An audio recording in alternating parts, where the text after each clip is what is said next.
오늘도 행복하세요. 오자유세상의 유현상 목사입니다. 오늘은 누가복음 6장 41절로 42절에 있는 말씀을 통해서 남의 허물을 통한 신앙 성장이라는 제목으로 잠시 은혜를 나누고자 합니다. 저희 여러분들이 잘 아는 말 속에 맹모삼천이라는 말이 있습니다. 맹자의 어머니 장씨가 일찍이 남편을 여의고 어린 맹자의 교육을 위해서 3번이나 이사했던 것을 가리켜서 맹모삼천이다 그렇게 말을 하고 있습니다. 맹자 어머니 장씨는 일찍이 남편을 여의고 어린 맹자를 묘지가 있는 옆에서 데리고 살게 되었습니다. 근데 맨날 이 어린 맹자가 묘지 옆에 살다 보니까 가서 장사 지내는 것만 보고 흉내내고 우는 영수만 흉내내고 있어요. 아이고 이거 안 되겠다. 여기 있다가는 애 버리겠다. 그렇게 생각해서 그 어머니가 두 번째로 이사간 곳이 시장과 그리고 도살장이 있는 곳에 이사를 갔습니다. 그랬더니 이번에는 어린 맹자가 장사하는 흉내를 내고 그 도살하는 흉내를 내고 있어요. 이것도 안 되겠구나. 그래서 세 번째로 이사간 곳이 학교 옆으로 이사 갔더니 드디어 맹자가 거기 학교 다니는 모든 관원들의 예를 보고 바람직한 교육 환경 속에서 성장하게 되어서 맹자가 되었다 그렇게 말합니다. 즉 그것은 이게 뭘 말하고 있냐면 학습과 환경과의 중요한 변수를 말하고 있습니다. 실질적으로 어떤 한 사람이 잘 자라려면 가정 환경, 사실은 가장 중요한 교육 현장이 가정이죠. 우리가 교육학에서도 보면 적정학습식이라는 말이 있는데 이 적정학습식에 한번 머릿속에 인식이 되면 그건 제2의 천성처럼 나와서 참 고치기 힘들다는 겁니다. 그걸 교육학자들이 시험을 해봤는데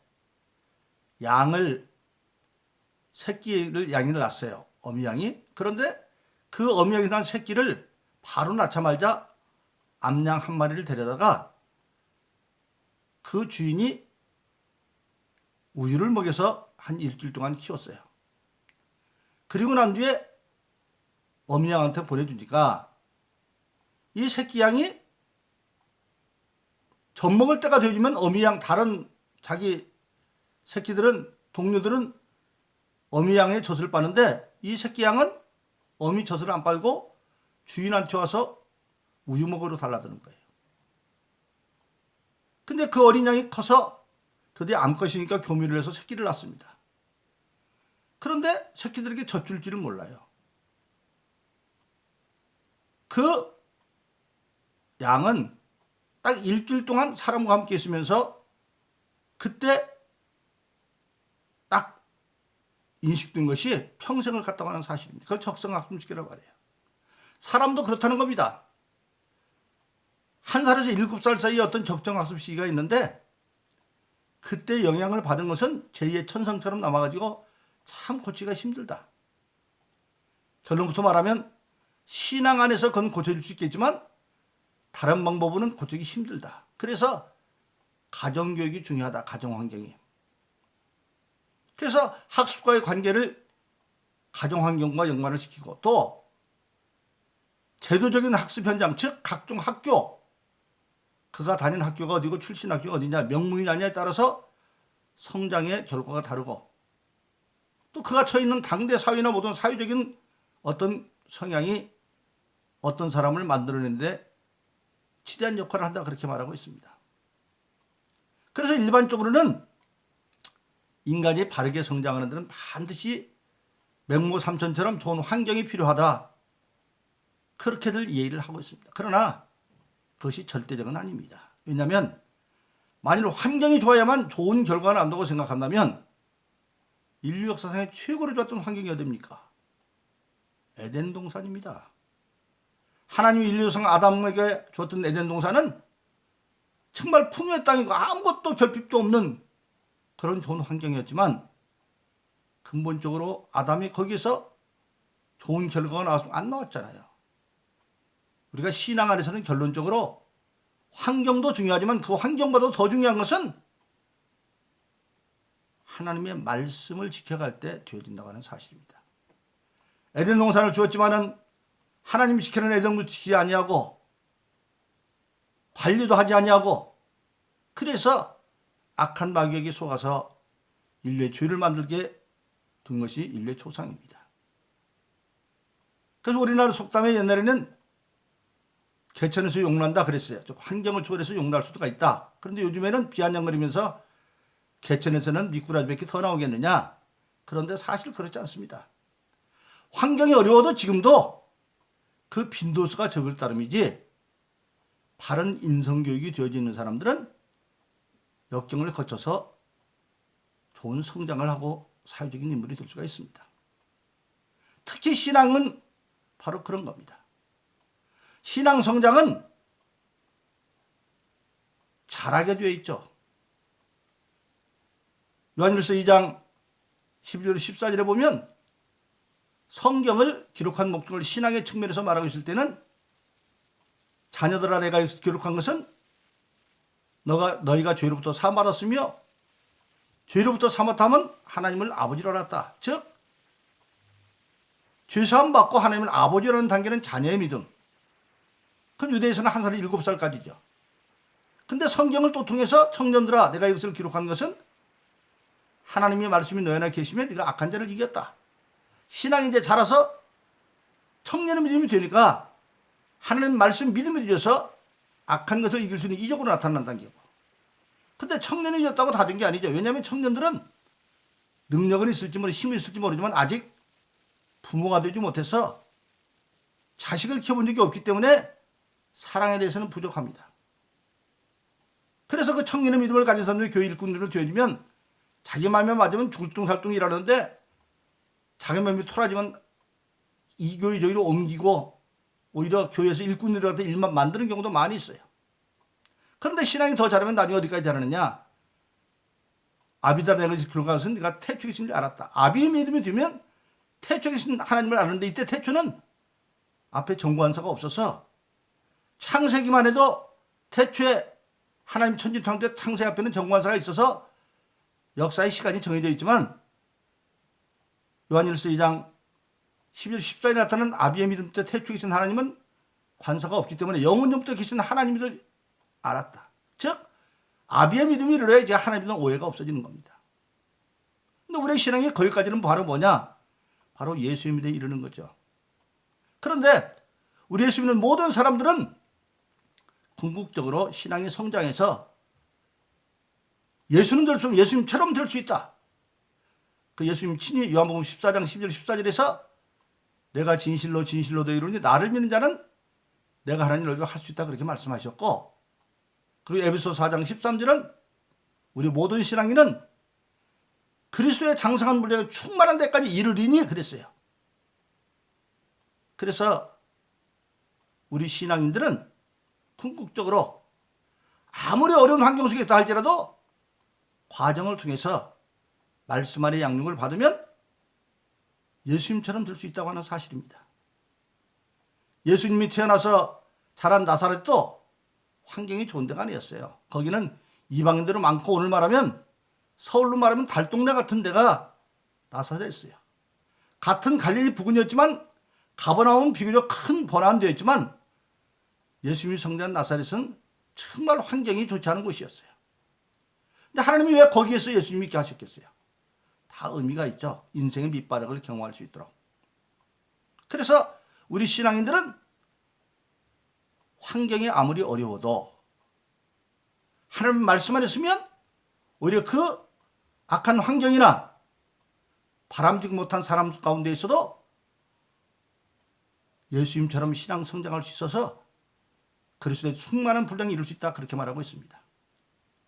그 오늘 본문의 말씀에 보면 어떻게 되어지느냐? 첫째 본문 40조 40절에 보니까 좋지 않은 환경이나 남의 허물을 볼 때 자기 성찰, 자기를 반성하는, 자기를 돕는 기회를 삼으면 성장한다는 겁니다. 근데 당시 예수님 공생의 시대에 가장 자기들이 의인이라고 자처하는 서기관이나 바리새인들, 이 서기관들은 하나님 율법을 전부 다 외우고 있는 사람들이 서기관들입니다. 그리고 바리새인들은 가장 자기들이 율법주의자고 공의로운 자다 그렇게 내세우는 자들이었는데, 그런데 그들은 겉만 그렇지 외식하는 사람이었다.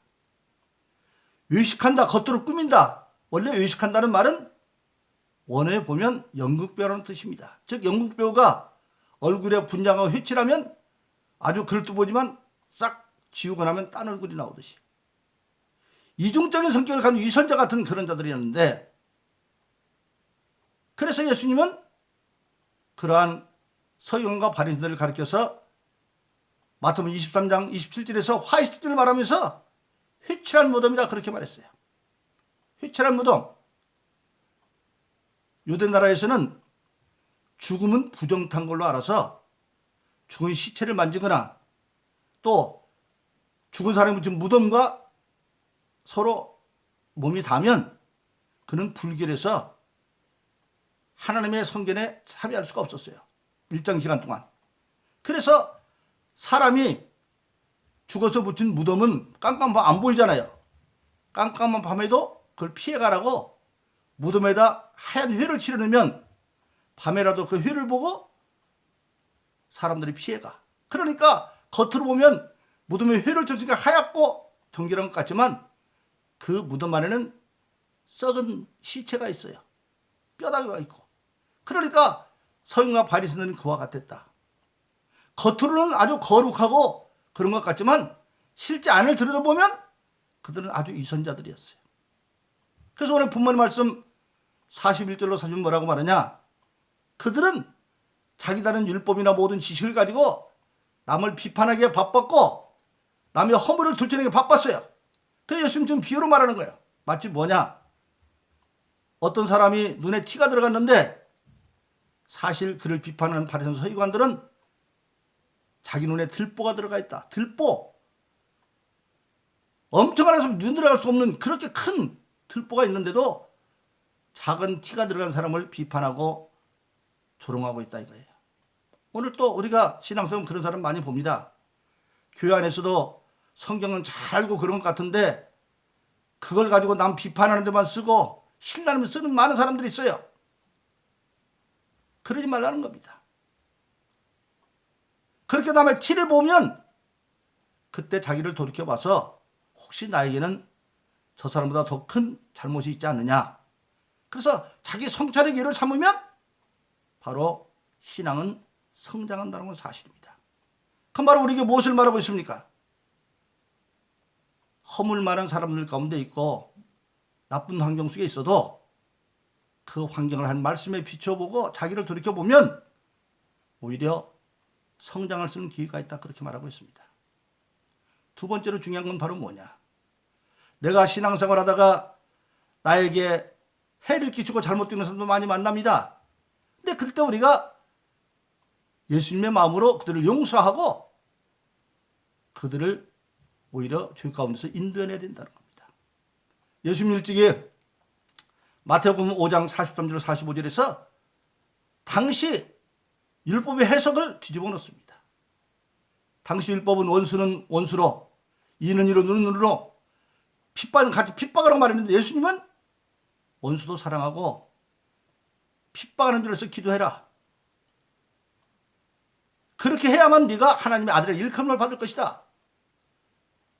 자기들이 다 아브라함 자손으로 하나님의 아들 말하지만 원수를 사랑하지 못하고 핍박을 기도하지 못하면 하나님의 아들의 일컬음 받을 자격이 없다. 그러면서 비유로 말합니다. 하나님께서 악인과 선인에게 동시에 비를 내리지 않느냐. 그 말은 뭐냐? 악인에게도 하나님의 비를 내린다고 하는 것은 하나님의 긍휼의 역사가 끝나지 않았기 때문에 비록 지금은 악인이지만은 언제 그가 선인으로 돌아올지 모르기 때문에 그렇게 하라는 겁니다. 그러면서 예수님은 요한복음 13장 34절을 이루면 그것을 계명으로 먹합니다. 내가 너에게 새 계명을 주니 서로 사랑하라. 어떻게? 내가 너를 사랑하듯이 서로 사랑하면 이로써 너희가 내 제자인 것을 알 것이다. 서로 사랑하라. 그 이유를 이제 몸으로 직접 나타낸 것이 누가복음 23장 34절에서 예수님은 지금 십자가 매달려 있습니다. 근데 십자가 아래서 자기를 조롱하는 많은 사람들을 향해서 아버지께 기도합니다. 아버지여, 저들의 죄를 사해 주세요. 왜? 저들이 하는 죄를 모르고 저러고 앉아 있습니다.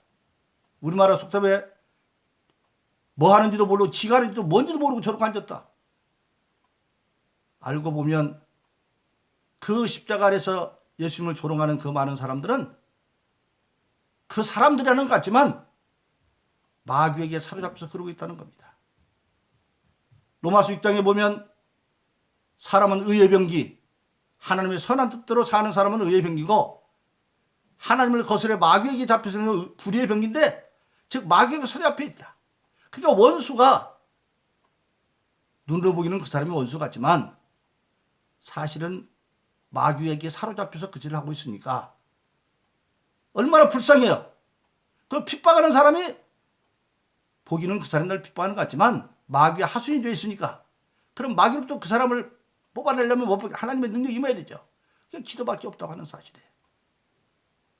그런데 예수님이, 그것은 예수님 하는 것이 아니라 일찍이 요한복음 10장 11, 14절에서 나를 믿는 내가 하는 일을 저도 할 거라고 말씀하셨고, 에베소 4장 13절에서는 그리스도의 장사물을 충만한 데까지 이룰 수 있다고 말씀하셨어요.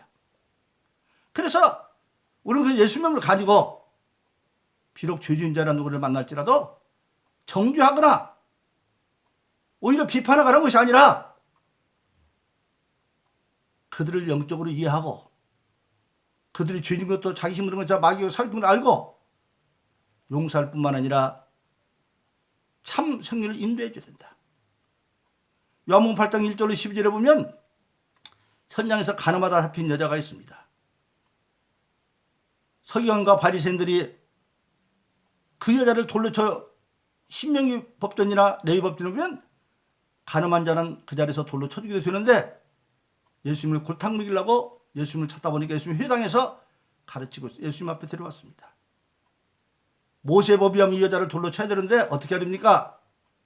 지금 그 서기관과 바리새인들은 예수님은 원수까지 사랑하는 절대 사랑을 외치니까 그러면 율법을 폐하는 거 아니냐? 근데 예수님 마태복음 5장에서 내가 율법이라 선제를 폐하는 것이 아니라 완전케로 왔다.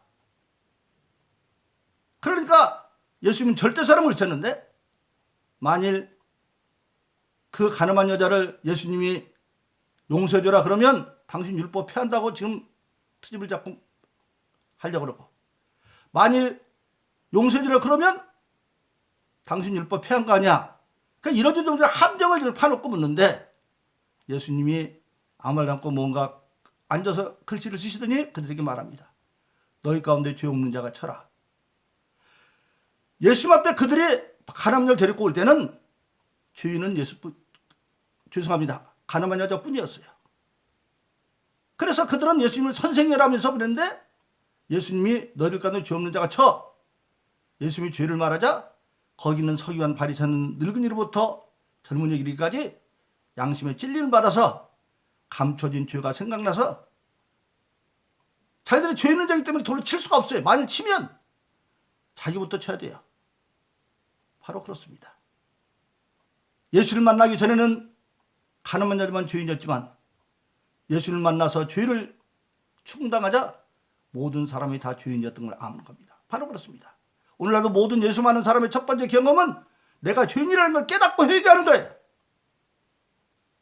근데 그들은 회개하지 않냐고 양심의 가책은 받았지만 회개하지 않냐고 돌멩이 놓고 다 거기를 떠나거로 말했습니다. 불쌍한 사람들이죠. 그런데 거기 있는 가늠한 여자에게 주임을, 여자야 너를 고소하는 자가 어디에 있느냐, 너를 정죄하는 자가 어디에 있지? 근데 놀라운 일이 벌어집니다. 그 가늠한 여자가 서기관이나 바리새인은 예수님을 선생이라고 말했는데 주여 없습니다. 주여. 여러분, 예수님을 듣는 순간에 그 여자는 예수님을 주로 영접한 겁니다. 그래서 예수님도 널 정죄하지 않는다. 그럼 그건 무슨 말입니까? 죄를 없앤다는 게 아니라 그가 받을 정죄를 장차 십자가에서 예수님이 대신 지겠다고 하고 그를 보내주면서 다시는 죄짓지 말라고 했다고 하는 사실입니다. 바로 그렇습니다. 오늘 저 여러분들이 그런 가늠연자 같은 많은 사람을 만나거나 허물리는 사람을 만날 때 우리가 비판하는 것이 아니라 예수님 말씀하신 것처럼 말해서 용서하고 다시 죄지 말라. 참된 길로 인도하는 것, 그것이 바로 참 신앙인의 성장된 신앙의 과정이라고 하는 사실입니다.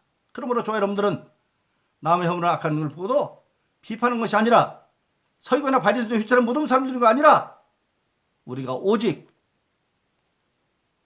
용서하고 사랑으로 인도하면서 오히려 남의 허물과 악한 환경을 통해서 하나님의 말씀에 비춰 신앙을 성장하는 그런 거룩한 백성 다되기를 예수 이름으로 축원합니다. 오늘도 행복하세요. 자유세상의 유현상 목사였습니다. 감사합니다.